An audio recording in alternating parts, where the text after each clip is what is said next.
guys. Emily from Off Planet Radio, and I'm here with Dani Katz. Hi. And Words with Dani, and we're trying something a little different today. We're just going to chat and see what happens. This is how we normally do it. When no one's listening, but we thought maybe you'd like to listen, so. Exactly. And we realized we should have started recording a few minutes ago, but. Right, because we're doing really cool stuff with like dimensional time slips. Yeah, and talked about Chuck Palahniuk and talked about. Right, and Helena Bonham Carter in Fight Club. Yeah, which is her sexiest role ever. And we talked about being liminal criminals with psychedelics and whatnot. So we should have been recording, but we haven't. So hopefully we'll be able to pick up. We will be able to pick up with some other interesting stuff. And Dani has a few notes, but we may go elsewhere. And brought notes. We'll see what happens. It's good she brought notes. We get off track sometimes if she doesn't. Just so you guys know, we've recorded this podcast like 6 times that you haven't seen because it tends to go haywire. Hence the note.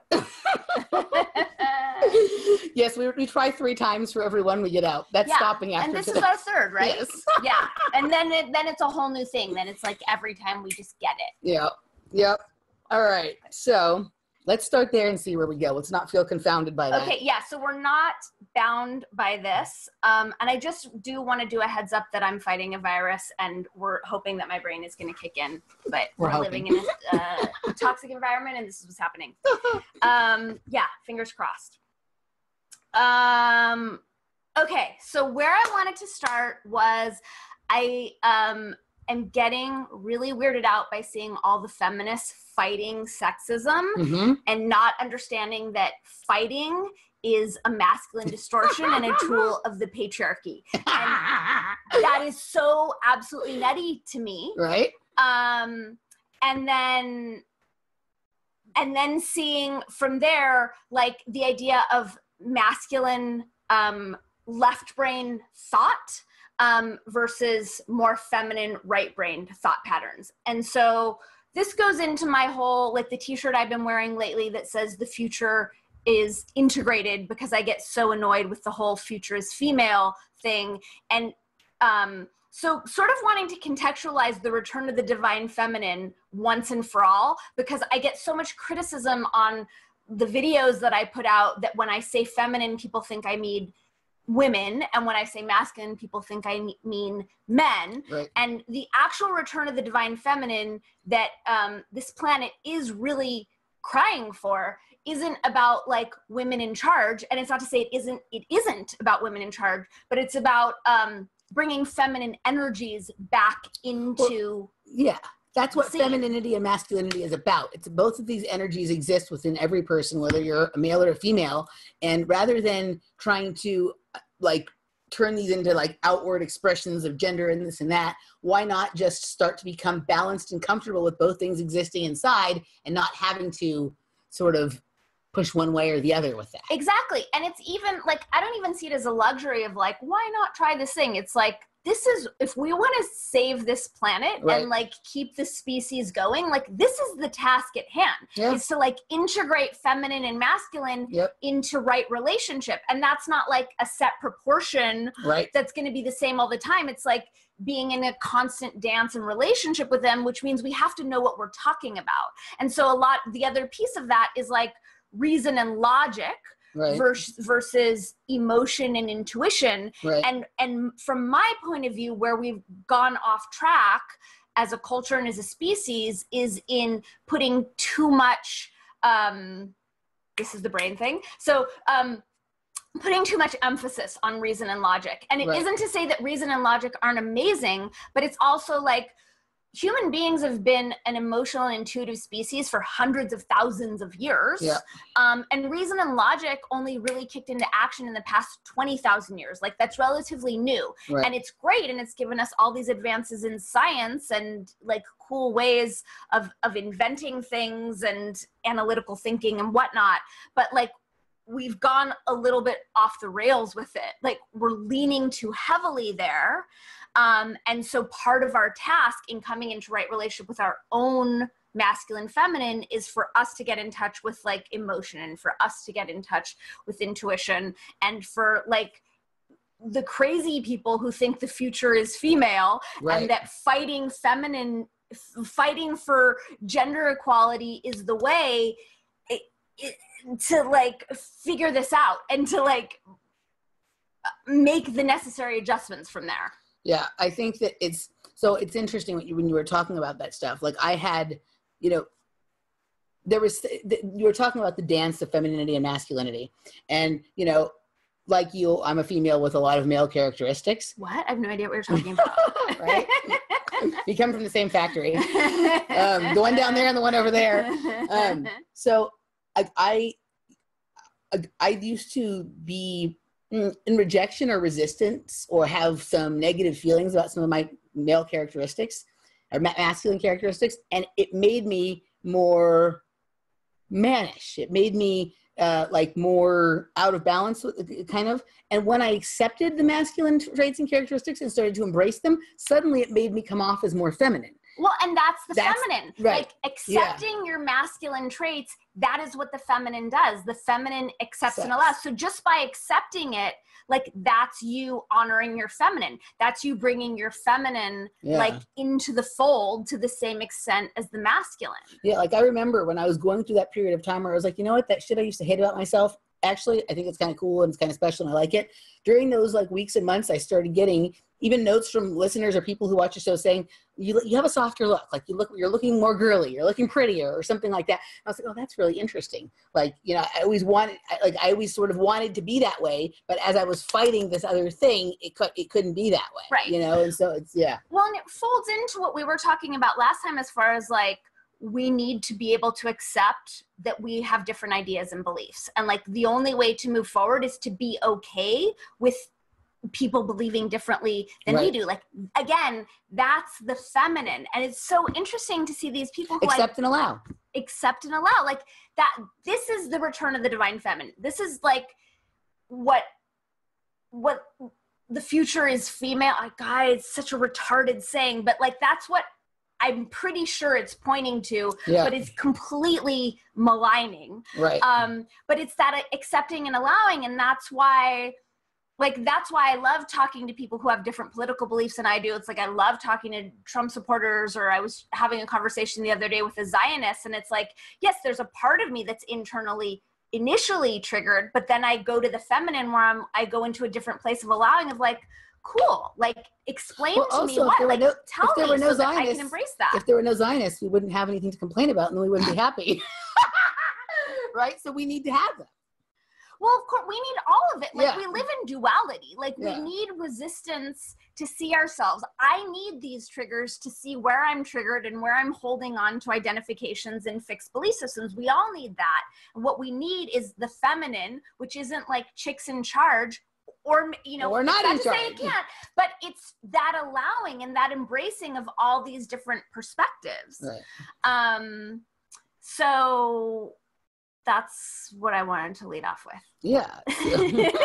Good job. You led off with it, which we're already doing better than last time, because last time you were supposed to lead off with something and you were like something totally else. In totally different direction. Yeah. So no, I agree. I like this accept and allow thing. As I become more and more, I've been in this sort of informational awakening, whatever the fuck, I hate that term, but like whatever this is that we're in, I've been in it for a really long time. And there's a lot of phases you go through. And anyone that I know who I really consider to be like an honest seeker of inner truth and that kind of thing gets at a certain point, comes to the place where they're like, we don't all have to agree. It's more interesting if we don't. And I'm suspicious of people who cannot accept that somebody feels differently than they do and still act like a human being. Yeah. It's not like this browbeating people over the head. Like I find it annoying that my dad like enjoys sitting there and watching CNN all day, but all right, I don't change the channel. I don't like turn the TV off. Like that's what he wants to do. That's what he wants to do, and like I don't get triggered people anymore when people are, call me a Trump apologist. I'm like, I didn't vote for him. I've been called that too. Yeah. It doesn't, okay. Like if that's what you need to feel, like if that's what you need to believe to feel better. Okay. Right. I don't get worked. I don't get bent out of shape. I don't get worked up. It doesn't actually bother me at all. Like I don't, I'm also one of these people that's like, and I want to, like, and I hate that I have to say this, right? But like, it doesn't bother me that there are racist people. It's not how I choose to be. And it's not how I want to live my life. But like, if that's what they're choosing to do with their life, so be it. They're missing out on a bunch of cool people. Well, of course, like there's room for all of us. And I want to jump on the racism thing, but I'll bookmark it because I know that was in our thing. Yeah. But it's weird with the, like, seeing the feminists, like, fighting and using this aggressive energy of like the intolerance for the male sexual shadow, and what seems like to be the aim of the Me Too movement is not to allow it and learn how to work with it and not disempower ourselves in the face of it and try to understand it and then like evolve with it. It's to cut it out. You know, it's like a very Western medical paradigm thing of like, removing it, removing tumors and stuff. That's like that. Patriarchy. Yeah. Like these are the downsides of patriarchy. Is this very like us, them, black, white fight to not understand the integrated whole. So it's weird to me that because I'm watching this Me Too thing and this sort of neo-feminist movement, and it feels so masculine and so patriarchal. And then anytime I make mention of it to someone who, you know, is identified with this movement or this point of view, then I'll get the like, oh, I'm just supposed to be meek and coy and quiet. And it's like, I'm not. That, like, that's not what we're saying. And I've also noticed like how much, this doesn't really have anything to do with this, but how like when I get into a conversation with someone who's holding like a standard issue narrative. Yeah. It's the narrative shit that I can't. It's because there's no critical thinking going on, and they're actually not speaking to what I'm speaking to. They'll like throw out a talking point that maybe like semi relates, but there's no actual discourse going on.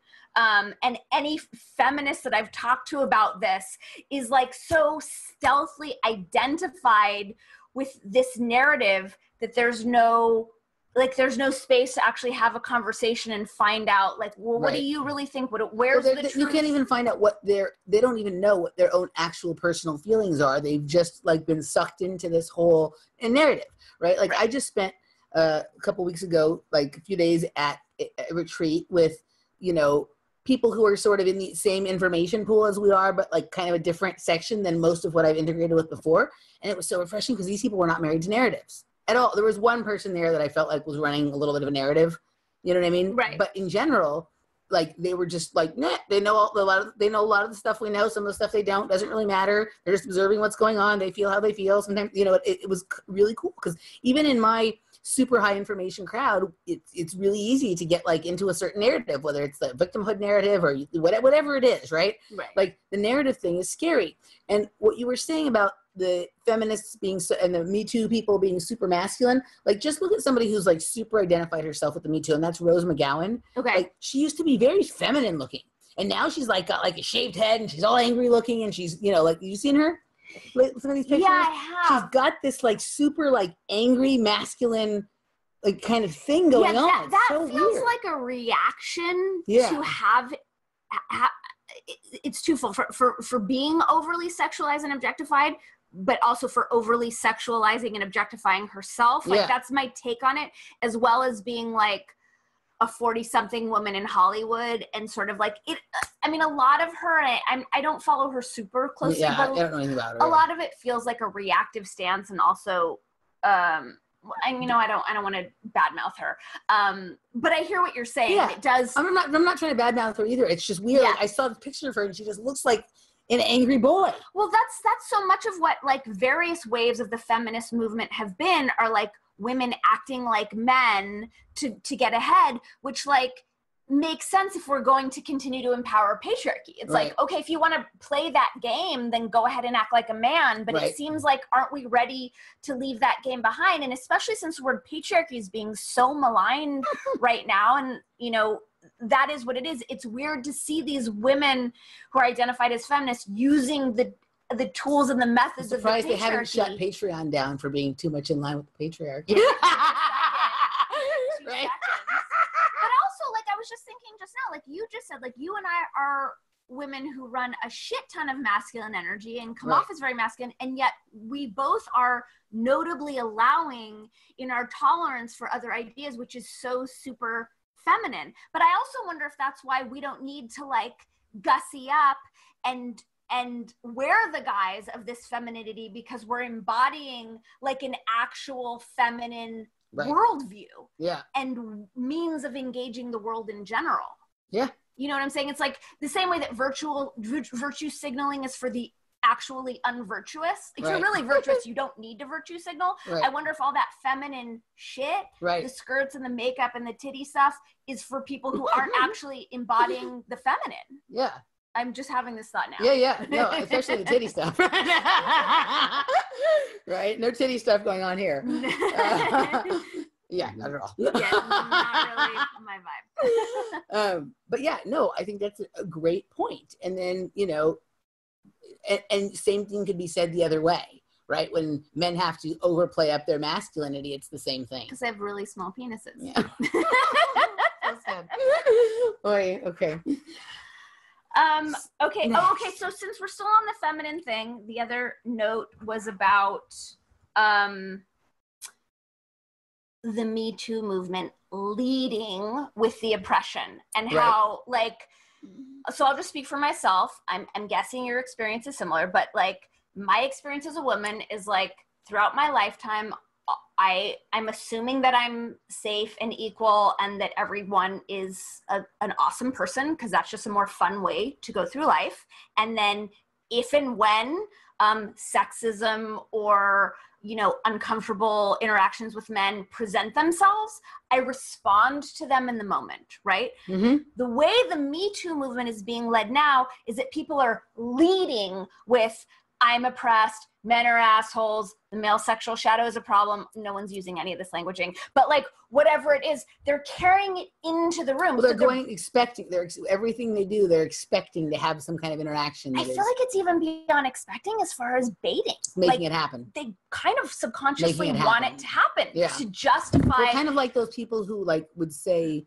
that some instance of rape, like somebody wrote something racist on their door when really they wrote something racist on their college dorm. Remember that was going on a couple of years ago? Right. Like that kind of stuff. It's like they want, it's weird, right? They want to have something happen, so they just make it happen themselves and then get people to respond and react to it. And then it becomes a scandal that generates that. I feel like it's that on a much more unconscious and a much subtler scale, but that's what I see happening. And what's unfortunate is it brings like the worst behavior and the exceptions to the forefront and the expectation that it's going to be the norm. Right. And then it's infinitely more likely that people are going to manifest that experience because they're carrying that vibration. Yes. You know, they're walking around with it. And that's the vibration that they're broadcasting out into the world. Yeah. So it's a super bummer. It's like when a shark smells blood. It's exactly the same thing as a shark smelling blood. Yeah. I mean, like I walk around, you know, with very few exceptions in my life, I feel pretty comfortable wherever I am, probably mostly because I'm usually in my own world. Like I am observant and aware of what's going on around me, but like I'm not really thinking about what everyone else is doing. I'm just thinking about what I'm thinking about and what I'm doing. Right. And I'm moving with that in mind. Every once in a while, something a little funky will happen and I'll respond to, like, I remember I was in Mexico and I got this guy, like I knew he was going to do something, but like I didn't feel really in danger. And like, maybe he was going to just try and like kiss me or something like that. Right. And I felt him coming up behind me and I just stepped out into the middle of the street when the car was coming. Right. So the car stopped short and then the guy like, you know, ran away or whatever. Right. But it wasn't scary.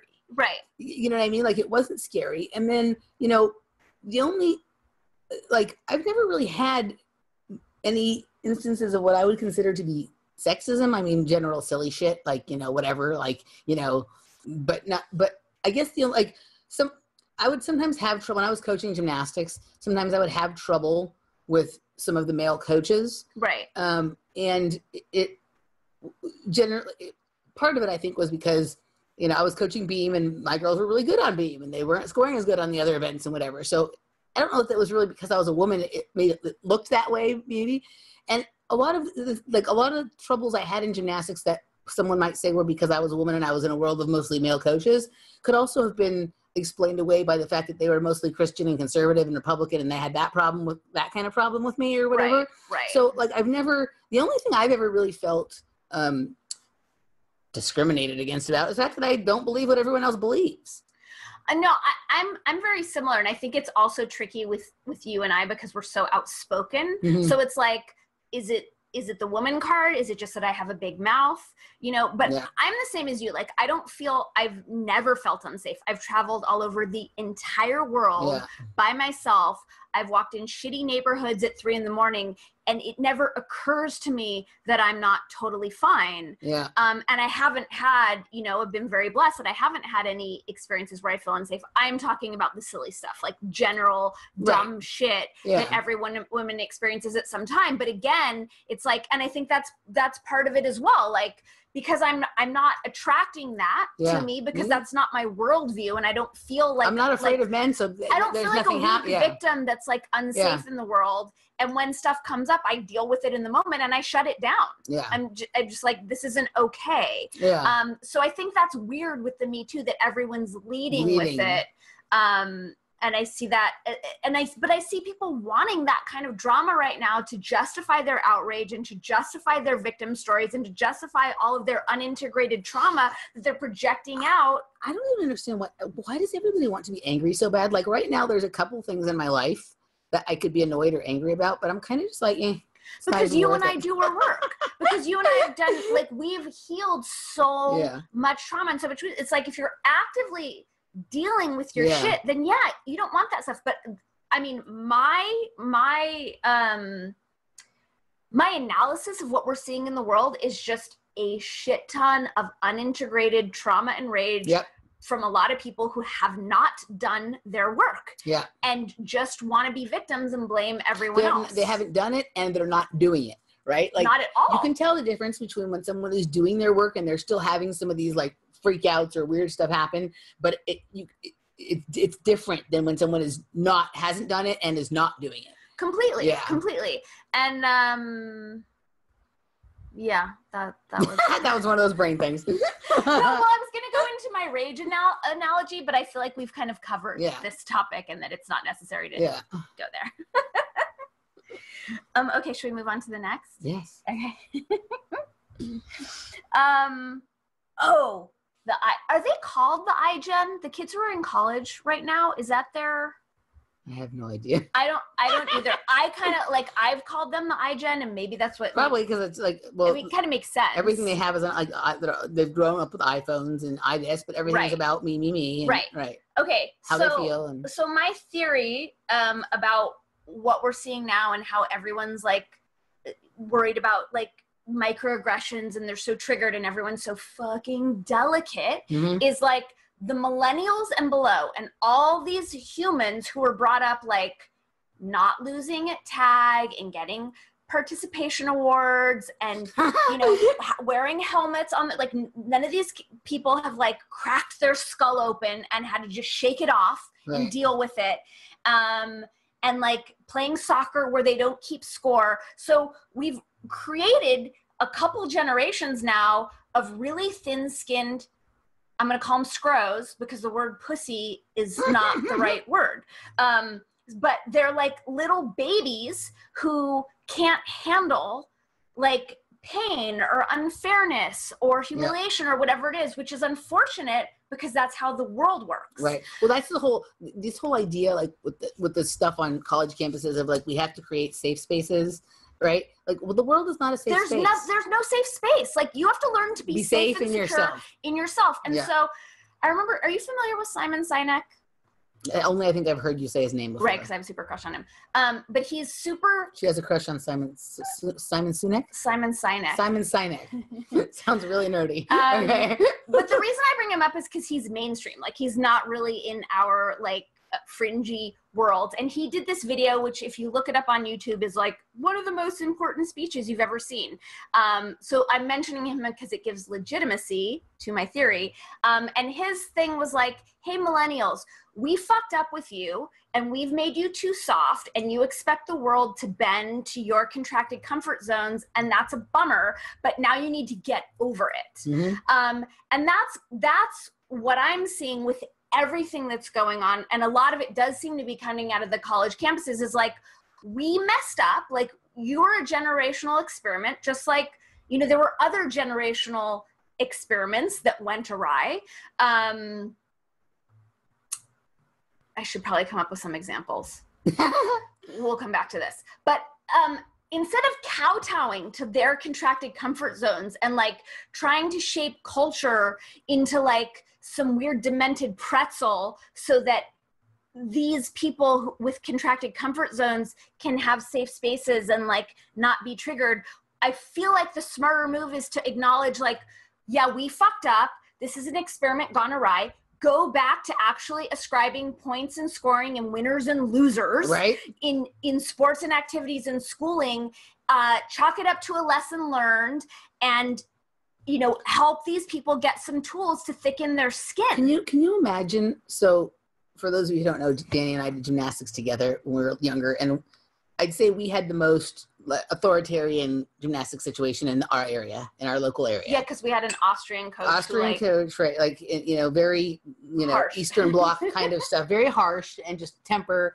And can you imagine getting participation ribbons? Like, I remember. So remember when you would try out for team? Well, you came from another gym, so did you ever have to try out for team? I did try out, and I remember my body being examined like I was a piece of meat, and then like checking like the musculature on my legs and having strength tests. So when you would try out, like, so I was at the gym from the time I was little, and so it's probably a different process that you went through, but like to make the team, so like I was like a hot shot and a super shot, and like when I was like 7 or 8 or 9, it was time to try out for team, and to make the team, you had to score 100 points on the test, and I so I scored 97, and it was like, you know, like that's pretty close, but you know, the fact that I didn't get it, like when I came back and took it again the next time, which was like 3 months later, I got like 112 or 120 or something like that, And so you were motivated by the loss. Like, you know, probably was more motivational to miss just by 3 points than if I had missed, but if I had gotten like 80,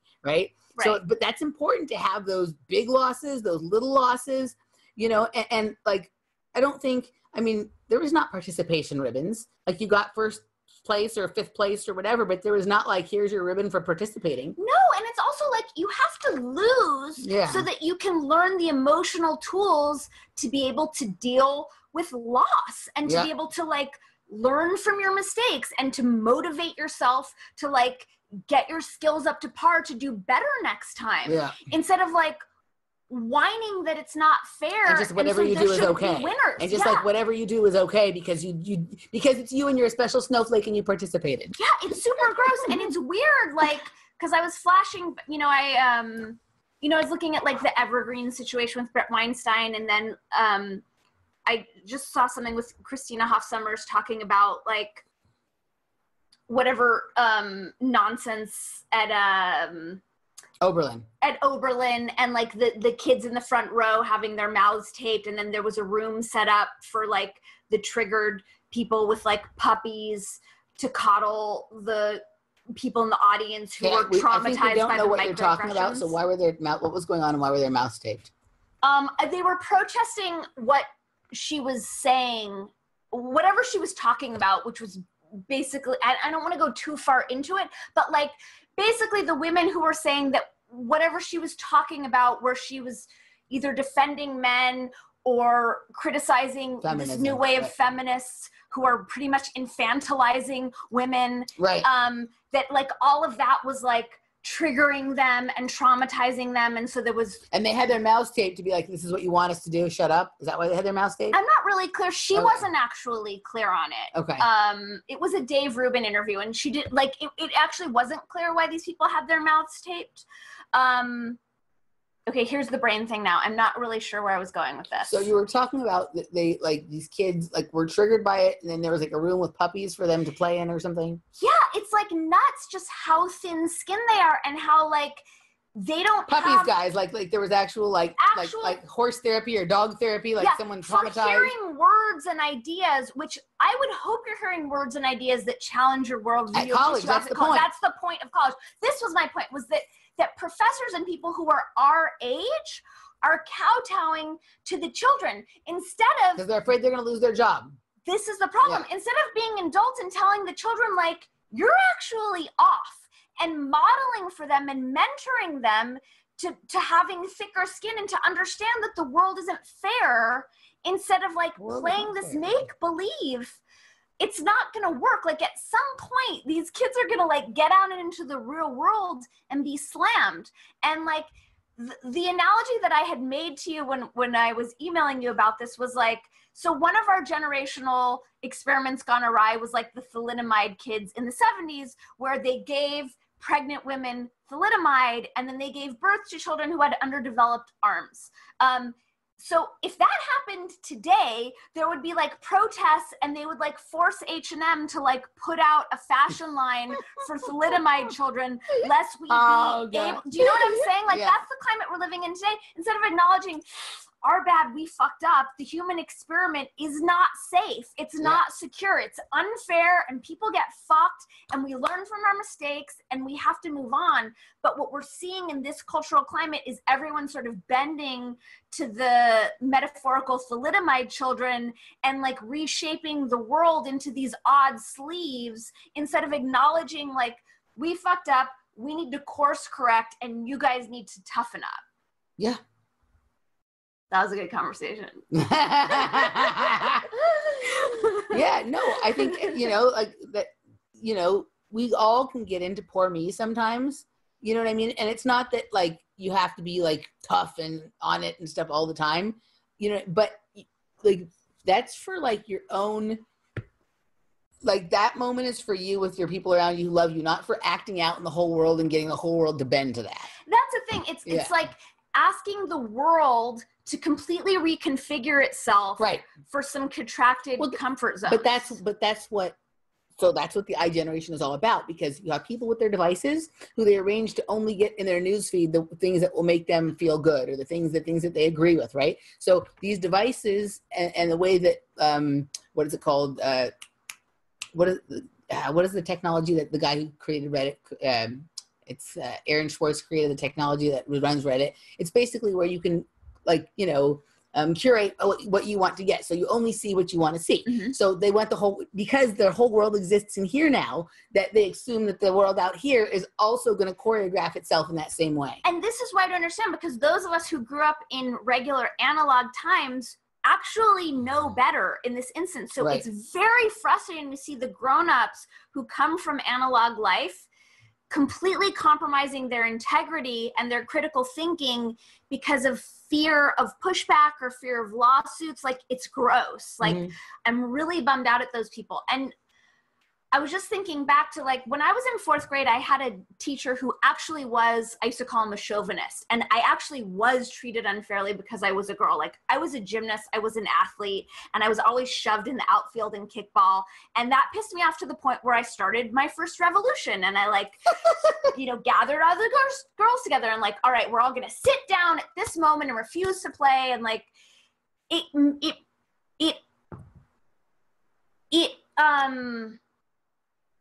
it helped shape me into the revolutionary that I am today. Like, I know that was a very formative experience for me. I actually led a couple revolutions in his class because of that, where it was good for me to have that, to be treated unfairly and to be marginalized as a girl, because it gave me the mettle and the chutzpah to fight back against that, which kind of drives a lot of what I do. And we're taking those opportunities away from these kids by making this, like, you'll never have that happen to you. Everything will always be fair. Little world. It's such a bummer. It's boring. It's super boring. Yeah. Yeah. So my basic thing is millennials, pussy up. And get it. You're gonna get in trouble for that. Well, I've already, you know, I get in trouble all the time anyway. Really? But people like that video that I did. In case the people watching don't know, that, like, the term pussy is so incorrect because pussies are, like, tough and can take a beating, and it's weird in our lexicon that we use pussies to mean, like, weak cowards. And scrotums are super delicate. So I feel like instead of, like, man up, it should be like pussy up. Yeah. And instead of calling someone a pussy, meaning they're weak, they're a scro. All right. Okay. So just so that, like, level, I just want to bring everyone into the fold. All right. You guys heard that first here. Okay. So moving on. Me Too leads. Oh, the novelty of trans. Okay. Okay. Not the novelty of trans, the novelty of trans. Yes. So it occurred to me that we're handling the trans situation completely. That's the transgender situation. Thank you. That we're handling the transgender situation completely wrong. Agreed. Or you and I aren't, but most people are. Right. But the gist was, like, when you and I were growing up, I was not exposed to anyone who was thinking that they were born into the wrong gender and wanted to transition. And yet now we're seeing it more and more and more. We're seeing it with so much consistency. It seems that novelty is emerging on our planet and that the human species is mutating into something different. And so it's weird to me. Whether it be natural or unnatural, that's what's happening. Right. Like, whether people choose to have gender reassignment surgery, like, let's just table that, because that's it. Well, no, what I mean is whether it's happening as a natural evolutionary phenomenon, right, or whether it's BPA or soy or fucking parasites or whatever. Yes, exactly. Regardless of why it's happening. And we are all being invited to expand beyond binary gender definition. And so it's weird to me that as novelty is emerging, that we're trying to shove it into this same old box and make it look like what we think, you know, old school gender is supposed to look like. Like, man and woman in those delineations, those were set up in our culture before this trans phenomenon started to emerge. So it seems smarter and healthier and kinder and more compassionate for us to expand our ideas of gender and to not marginalize a group of people and say, hey, you need to, like, go through these surgeries and take 1 million pharmaceuticals to look right like the old way. That just doesn't feel like a smart way to handle it now. And it doesn't feel like a sustainable way to handle it moving forward. I think the best way in this is, you know, the highest form of novelty is individuality for all individuals, right? And so for me, what that really means is, like, maybe the way to approach this is, rather than transitioning genders, transcending gender altogether.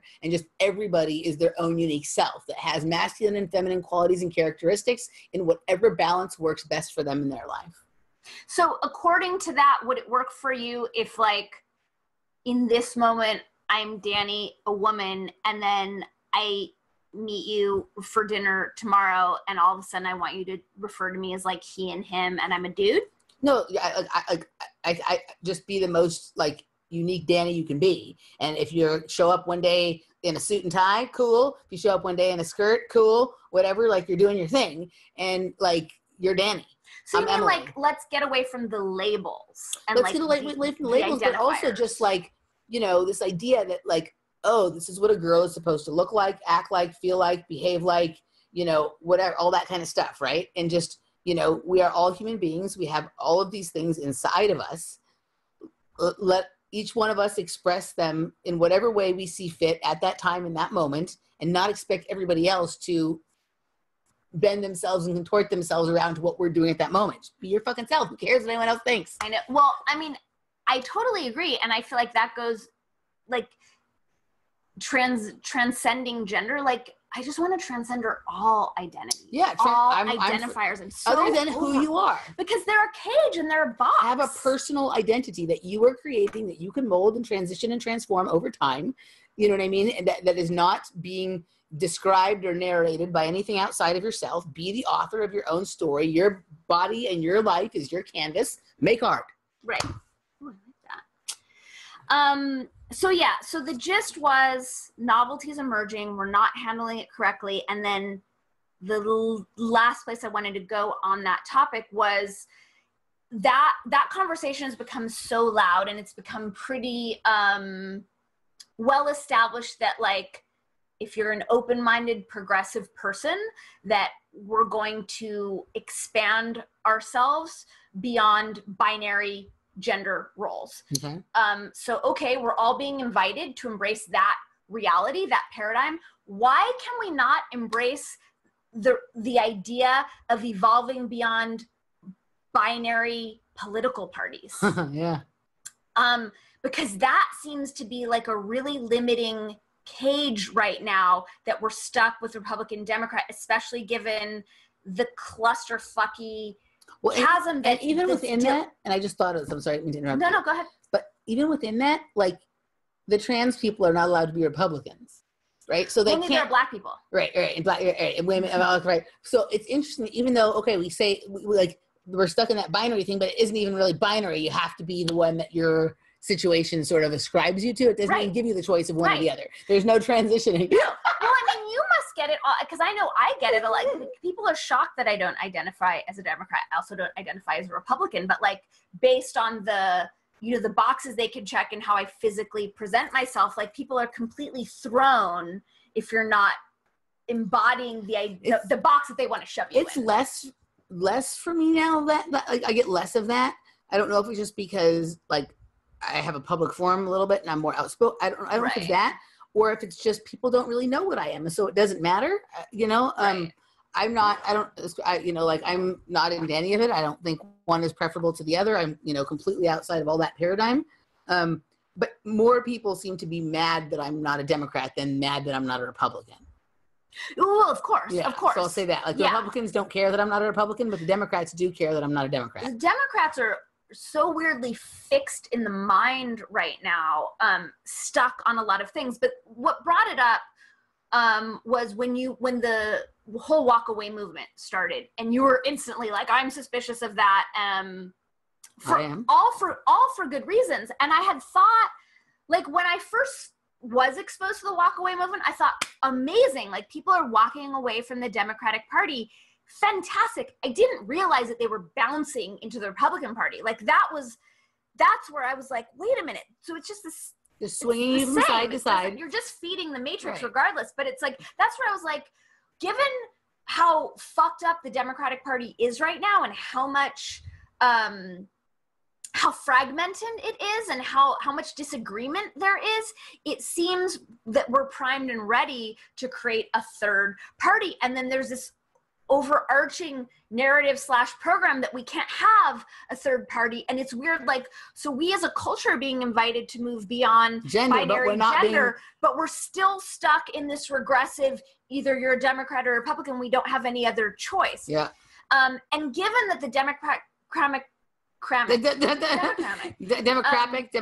there's so much toxicity in that part. There's so many lies, and like not even going to the whacked out ones, but just the like what they did to Bernie. Like no one, there's no acknowledgement. Well, that's the end of the whole story, right? That's the, like with all that stuff. Like the Russian collusion doesn't matter, where the emails came from, it doesn't matter. It said in those emails that basically that they had this all set up for Hillary to be the thing.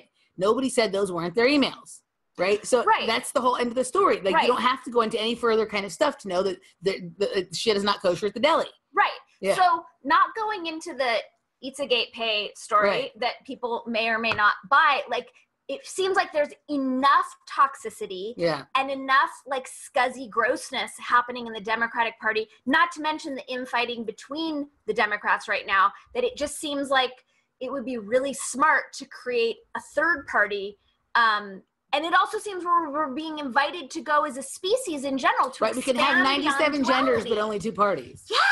So why not 97 parties? Exactly. Like, and seeing, and I know I don't want to take us too deep in the IDW because they're mainstream and not that exciting right now, but like seeing so many intellectual dark web for those intellectual dark web, but seeing people who are really open-minded and smart and it feels like from my perspective have outgrown the confines and the constraints of the Democratic Party, still doubling down on wanting to save the Democratic Party. It's like, it's toxic, it's fetid, it's rotten, it's dying. It's like when somebody has gangrene and they're wanting to save their fucking toe. Right. Which is not cut it off. But it's not even cut it off. It's just like start a new, that whole entity is dead and dying and doesn't have a lot of life.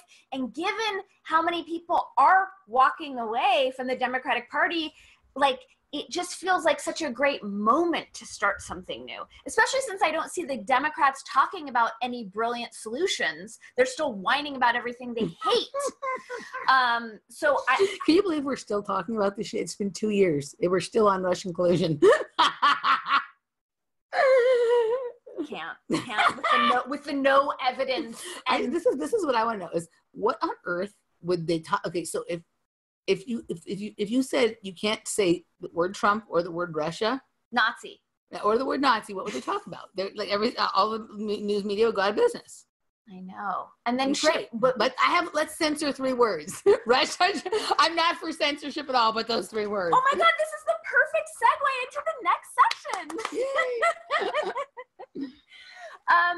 Okay, so moving on from the brilliant third-party idea is the words racist, rape, and Nazi. It seems like no one in this country actually knows what those words mean anymore, right? Given how recklessly and how often they're bandied about. Right. So moving into the quantum languaging portion. Yes, this is going to be the language. We're always going to try and include a little languaging section since we have the quantum language hacker here. We do. So sorry. No. Language hack for Emily. Apology rejected. All just for growth. We're learning as we go. So, well, let's just start with Nazi since we just mentioned Nazi, even though it's actually third on the list, but I'm being very flexible. Right. So the word Nazi actually means National Socialist. That's what the word actually means, National Socialist. Oh, I didn't know that. The Nazi Party were the National Socialists. Okay, so where I'm seeing it is it seems like people who think that censorship is a great thing and that bigotry and that hitting on Trump in a loud and intolerant way are all virtues, exactly. So whenever I challenge those narratives, not because I'm a Trump supporter, and another thing that I don't like that I need to say that, and the reality is that in this cultural climate, okay, I don't need to say it, but I'm choosing to say that so that I'm not called an alt-right Nazi Trump supporter. Even but you are! No, I so am. But then it seems like anytime there's any question of like free speech or that hating on Trump is bigotry, that the knee-jerk reaction is to be like, well, you know, would you say the same thing for people who are supporting the Nazis? And it's like this absolute knee-jerk weird program where the regressive left will reference that they're saving us from Nazis by being Trump-hating bigots by acting who like are Nazis, pro-censorship. By acting like Nazis, right? Because one of the things that Nazis did was they disseminated propaganda, right? They censored the people who disagreed with them, and then they acted to try and, you know, sort of silence or get rid of them, like, you know, which is happening here. Maybe they're not killing people or whatever, but they're getting people fired from jobs. They're getting people to lose their shows. But it's a pot kettle black situation. Right, yeah. Because it's like, because I feel because my question is, who are the Nazis? Like, who do you think the Nazis are in this situation? I really don't know. But my leap is that they think that Trump is a Nazi. Right. But I haven't heard him call for the extermination of anyone, let alone any species or groups and everybody criticizes them all day, every day, and they're not in jail. Well, and the other thing is that it was actually like Hitler's strategy to divide Germany by creating scapegoats and by marginalizing groups and blaming them for issues like, you know, that's what they did to the Jews, and that's kind of what's going on as far as like men are the enemy or cisgendered heterosexual. And that's all coming from the left. That's the point. Trump gives no shits about that. The left who's claiming that they're protecting their hatred and their bigotry and their divisiveness and their identity politics are protecting us from Nazism seem to be employing Nazi strategies to do it. So, okay, so that was word number one. And it's also the left who have any interest in socialism. The right really doesn't have it, right? So just for the technically correct use of the word, right? Like, we don't see anyone talking about like having a Republican Socialist Party. We hear talk of Democratic Socialists and things like that. And it's the left who's really excited about this socialist chick in New York. That's what I'm talking about. Right. So you don't see that there is right-wing collectivism, and that is actually what the alt-right is. It's right-wing collectivism, but it's like this small and compared to what the left collectivists are. Right. And so collectivism can have a racial component to it, or it cannot, or it can have a bigotry component to it, or it cannot. But in this country, there are more socialists on the left than there are on the right. And, you know, and so, so there's that aspect of it too. And yeah, like that. But, and also there's just like, there's no, here's the thing. Like, it's not, if somebody wants to be a Nazi, if somebody wants to be a racialist or a white identitarian or hate Jews or whatever, they're allowed to do that if we live in a free country. They're just not allowed to act on it. They're not allowed to kill them because they don't like them. Right. So we have got to overcome this idea that we can browbeat people into thinking something that they don't think. let them fucking think that. As long as they're not doing anything about it, let them fucking think that. Right. It's the thought policing thing is a little, well, it's a lot disturbing. Yeah. But it's also just like how the language is being corrupted and how people are so reckless with their languaging. Like when I see people, or I'm on the receiving end of people defending their bigotry and their intolerance because of Nazis, like they're using that word so casually. And whatever issues people have with Trump, and it's not to say I don't see them, but to equate him with a Nazi is just like, it's just inaccurate. It's just like he's a narcissist. That's what he is. Right. He's a narcissist. Right. And that, like, if you're looking for the word that best describes him, and in a lot of ways, a narcissist is worse than a Nazi, because a Nazi actually believes something, and the narcissist is just interested in doing what makes him look good. Right. So he actually doesn't actually have any integrity or belief. Right, right. Yeah. So in the same vein of words that we're misusing, rape, like, right. and this isn't a new thing to that, like, regret isn't rape, but seeing how many men are being pinned as rapists, right? How that term is being so recklessly bandied about when that's a reputation killer.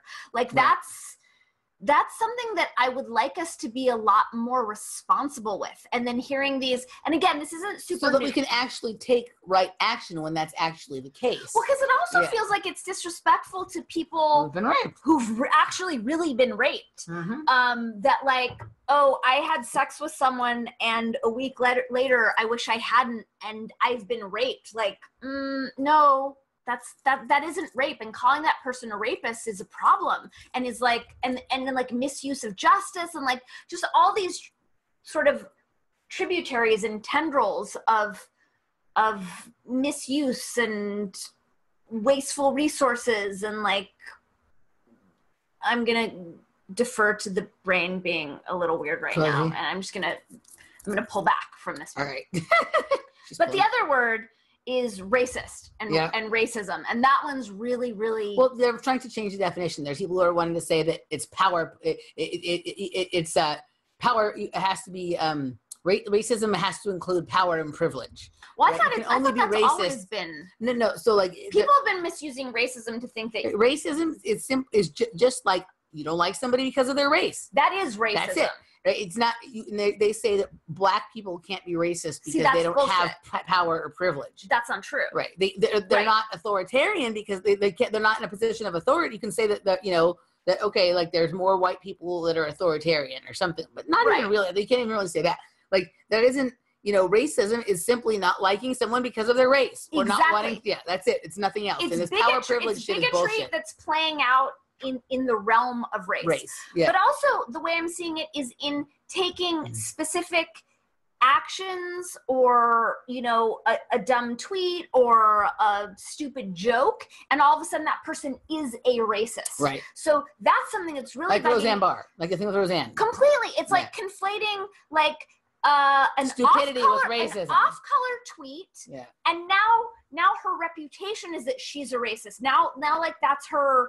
Like, she's going to go down in history she's still here, so it's yet to be seen. But the fact that she's being called a racist and labeled, she has lots of issues. She's not a racist.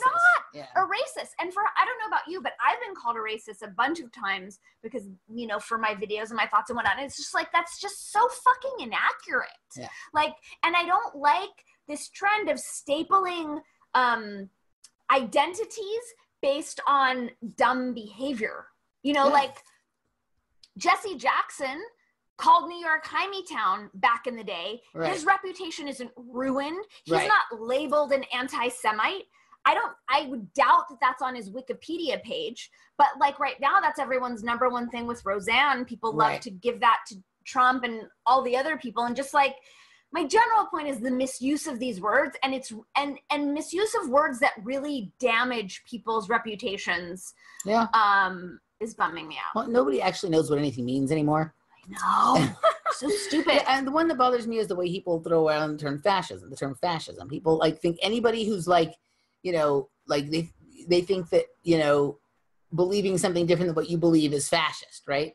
And then they go about doing things that are okay, so they'll say that people on the left will say that people on the right are marginalizing them, right? and it's because they're fascist. But then those people on the left, Antifa or whatever, will try to shut down the speech of those people on the right, which is actual marginalization of somebody, right? So that still isn't fascism, but they're not even understanding their own definition of it. And at least on the planet that I come from, a long time ago, or what I first understood fascism to be, was what Mussolini also called corporatism, which was the merger of corporations and governments. Right. And in that case, the country did not just become fascist when Donald Trump became president. We've been living in a fascist country for at least 100 years. Yeah. Probably longer. For sure. Probably since the beginning of this country. It was, Well, is there also... Our government is a corporation. So that is the definition of fascism. I mean, we're straight up oligarchy, but is part of fascism also the if you're not with us, you're against us perspective? Or is that different?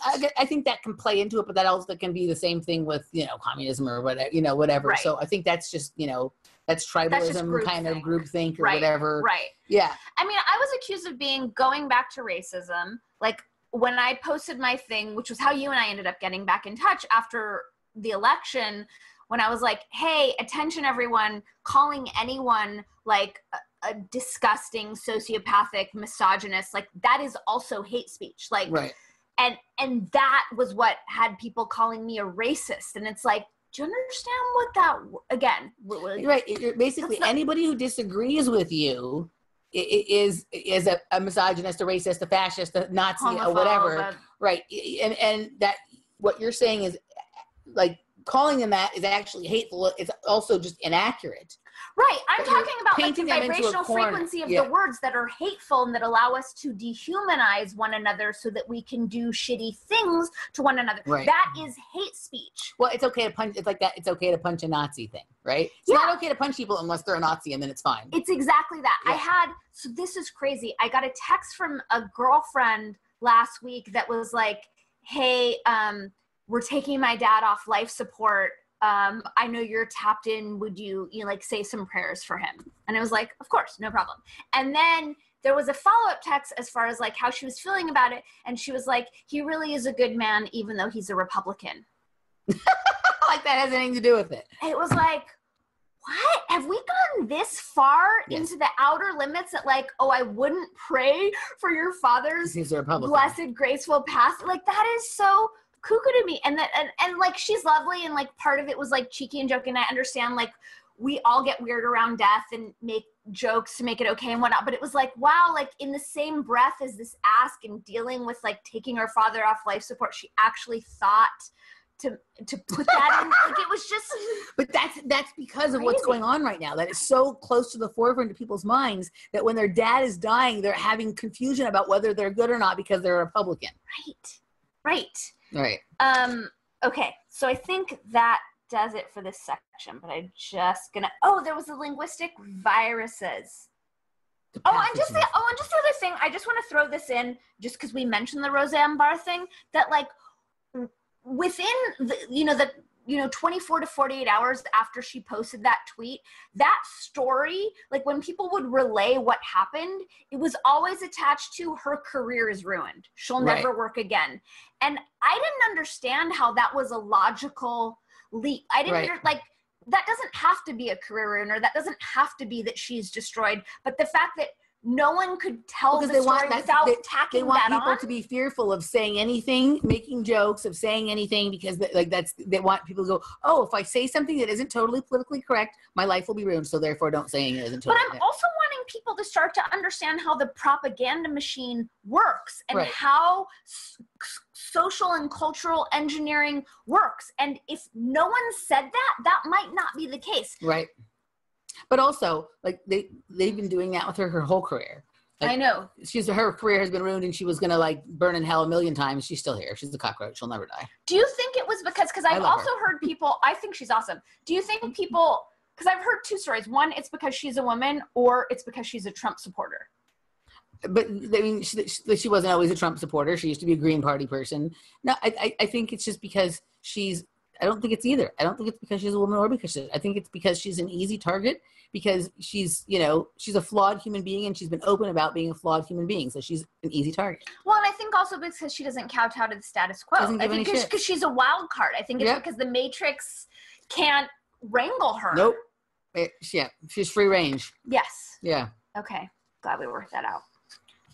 Yeah, the linguistic viruses. So, did you say pathogens? Yes, that's what you told me, right? I like that word too. The gist was how I'm tapping into how some words are completely infected. Mm-hmm. And so with the fundamental understanding that language is the building block of our entire reality and the number one means of programming all of us. Mind control came in with the printing press. Yep, go ahead.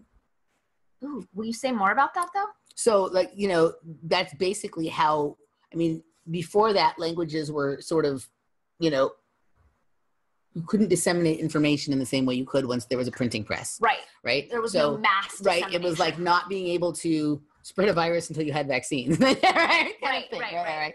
So, yeah. So the mind control as we know it, like, really came in with the printing press. Right. Because suddenly you had the ability to, you know, put these symbols on paper and have people look at them and absorb that meaning without any,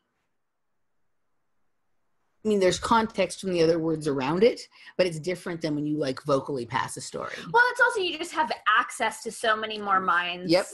I get it. Yeah.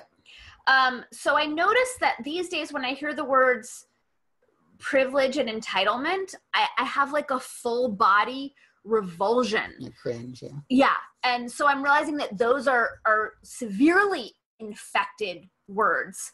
And my sense is like purposely infected words. And then the other one was this phrase toxic masculinity, which I think was introduced into the lexicon as a virus. Like, I think that words like entitlement and privilege and patriarchy became tainted in the past few years. I think toxic masculinity is a term that like hit the ground running as an engineered virus. Yes. It's Ebola. It's AIDS. Exactly. Right. It's not polio. But maybe even polio was engineered from the beginning. Who the fuck knows? But like, it's not chickenpox or whatever. No. This came out of like a lab. Yeah. Like a CIA This came from Lytton or whatever. IG Farben, right? Yes. Exactly. So my just with these, intersectionality is another one that I think was viral from the get-go. I mean, intersectionality is a good word to describe stuff, but I had never heard the word used until like 6 or 9 months ago. And then it was like being used by everybody to describe all sorts of situations. And so whenever a word goes from not being heard to being heard constantly all the time by people, completely disparate groups of people about different stuff, you do have to wonder where did this come from. Right. When it's not like a meme word, when it's not like, you know, like the bomb or whatever, right? Yeah. And this is more coming from like my word witchy sensibilities. Like I don't have hard data on this. This isn't a left brain thing. This is like a right brain thing. But like my spidey sense on this and how they feel in my body is they're very tainted. And every time we use them, we're spreading the virus. Yeah. So my sense is for us to stop using these words. Find other words to describe that situation if necessary. Okay, so then the last one, we're doing so well, is the issues that I'm taking with the way my favorite critical thinkers are communicating their ideas. Okay. So I'm just going to start, and they're all like examples of the same sort of umbrella, which is wanting to take the sort of like bratty barbs and the adversarial edges out of the way we're communicating larger truths. Right. So my first example. But those make for such good video clips on so-and-so destroys so-and-so. That's the thing is I get that it's like clickbait, and I get that like, yes, for Candace Owens destroys CNN host, right? Yeah. And Candace Owens is on here, but even when Ben Shapiro wanted to debate how do you say her name? Alexandria Ocasio-Cortez. So there's no Cortez is her name. And the Democratic Socialist from New York? Yes. Alexandria Ocasio-Cortez. I'm just going to call her Cortez because it's easier for where my brain's at right now. So when Shapiro offered to debate Cortez and she equated it to catcalling, which was so stupid. So insane. But she's so stupid, yeah. Right.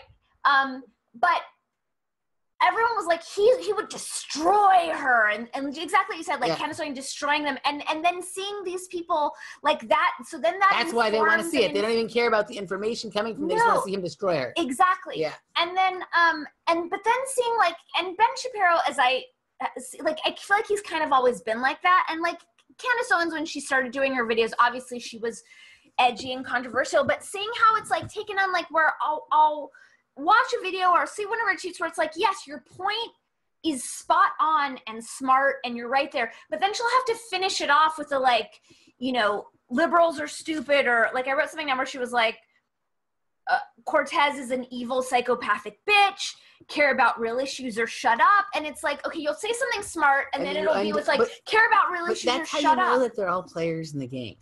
But it's such a bummer because no one's clean. Like, everyone's a fucking asshole now. It's like, you can't just, and I feel like Caitlin Johnstone is another one where it's like, so many of her ideas are just so salient, so spot on. She's a critical thinker. Caitlin Johnstone is a journalist. She writes for several publications. She's left, but she's critical of the left, and she's fair. But she does do what you're talking about. But she does what I'm talking about, where there'll be these barbs and this name calling, and it's just not necessary. And really seeing her going after McCain now that he's dead, and the name calling, and well, I've been disturbed by both sides of the McCain thing, right? You have people like a few people being really, really nasty, but then you also have all these people like even Ocasio-Cortez talking about he was the picture of human decency. Well, that's not true either.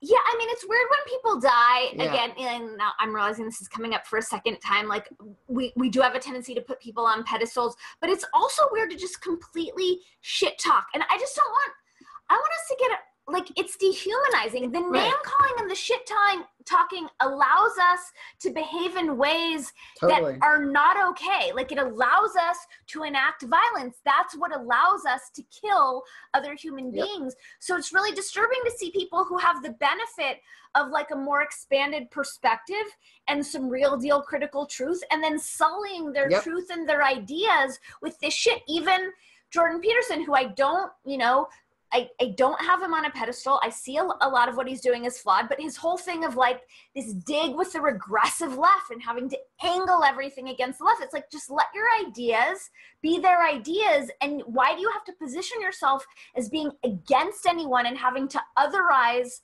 other groups? It's bumming me out because the people, you know, it's dry days out there for like people who are speaking critical truths in a clean way. And I'm bummed about it because the people who I am getting the closest thing to truth from are sullying it for me by angling it against other people and throwing shit like this out. And so then my other example of this is Christina Hoff Sommers, and she does have a sarcastic bent.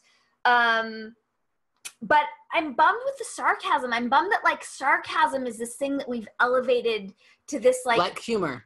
Like it's like saying somebody has a good sense of humor. Oh, this person's sarcastic. Like it's like a virtue or a quality or something. Yeah, exactly. Yeah. And like the example that I used was like on these online dating sites, like how many of the men, like this startling majority, will list sarcasm as like one of their best qualities. I mean, it must be because there's such a limited amount of words that they're allowed to use in these things. So it's weird that we have sarcasm built upon this pedestal, and it bums me out because it's like these people have truth on their side. Like this, I think that the things that Christina Hoff Sommers are saying, for the most part, are true and are right. But then it comes, when it's delivered through sarcasm, it has this bratty edge, and it makes it hard to swallow, and it's off-putting, and it's divisive. And so I'm kind of calling for these people who are smart and who are, you know, have these expansive worldviews and are speaking these truths to like tone down that edge. And I don't know if they're just doing it to get more clicks or to get more likes, if it really is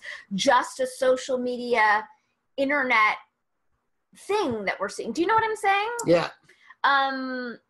But from like a communication perspective and like a humanist perspective, I don't think it's helping us. Like, we're already so divisive, so divided, and it's already so edgy. Like, with just like say your thing and don't like say your thing and don't provoke. Like Candace Owens, like, It's so unnecessary. I can't stand listening to her anymore for a couple of reasons.